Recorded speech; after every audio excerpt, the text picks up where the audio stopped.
আমি আজ ট্যাংরা মাছ দিয়ে আলু দিয়ে রান্না করব, এই জন্য সব গুছিয়ে নিয়েছি। আমি প্রথমে কড়াইতে তেল দিয়ে দিব, পেঁয়াজ রসুন কাঁচা মরিচ পেস্ট দিয়ে দিচ্ছি, পরিমাণ মতো লবণ দেব, হলুদ গুঁড়া দিয়ে দিচ্ছি, জিরা গুঁড়া, ধনিয়া গুঁড়া। ব্যাস, আমি আর কোনো মশলাই দিব না। এটা কষিয়ে মাছ দিয়ে দিব। মশলা হালকা করে কষিয়ে নিয়েছি, এখন মাছ দিয়ে দিব। আমার ছোট্ট বাবাটাও আমার সঙ্গে দেখে রান্না করতে এসে গেছে। আমার মাছগুলো কষানো শেষ, এখন আমি উঠিয়ে নিব। একে একে আমি সব মাছগুলোকে উঠিয়ে নিয়েছি দেখেন। এখন আমি আলুগুলোকে দিয়ে কষিয়ে নিব।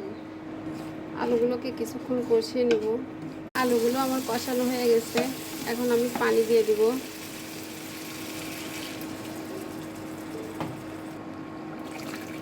আমি পানি দিয়ে দিয়েছি, এখন ঢেকে দিব।